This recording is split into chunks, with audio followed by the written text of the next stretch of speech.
The strategic pivot.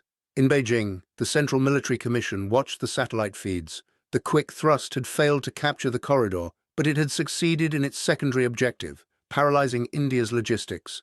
"They are cut off," General Zhang, the architect of the campaign, said. "Now we squeeze. We don't need to take the land. We just need to starve it." But in New Delhi, the Prime Minister was looking at a different map. He wasn't looking at the mountains anymore. He was looking at the ocean. "They broke the neck," he said quietly. "So we will break their spine." He turned to the Admiral. "Execute Operation Malacca. Close the straits. Let's see how long their tanks run without oil." The war had started in the snow and moved to the jungle. Now it was going to the deep blue sea. The chicken's neck was choking, but the dragon was about to find itself out of breath. Chapter 4. Shadows in the Straits. The Strait of Malacca is not merely a body of water. It is the jugular vein of the industrialized world. 900 kilometers long and narrowing to a claustrophobic 1.7 miles at the Phillips Channel.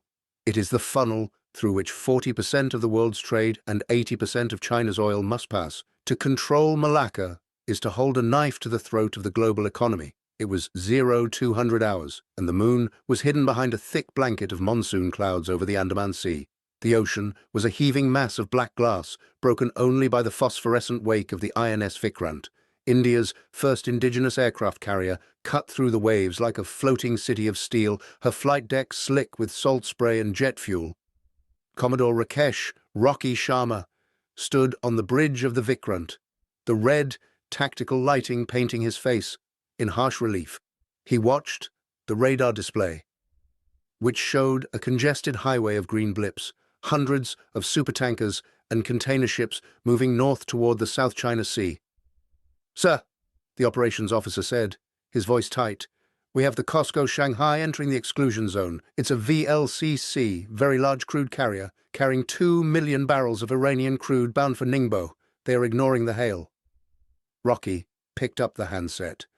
This was it. The moment the Malacca dilemma moved from a theoretical paper by the Beijing Naval Institute to a kinetic reality. "This is the Indian warship Vikrant," Rocky said, his voice broadcasting over the international emergency frequency. "To the master of the COSCO Shanghai, you're entering a declared belligerent zone. Heave to and prepare for boarding. If you maintain your course, you will be considered a hostile auxiliary vessel and engaged. This is your final warning." Silence.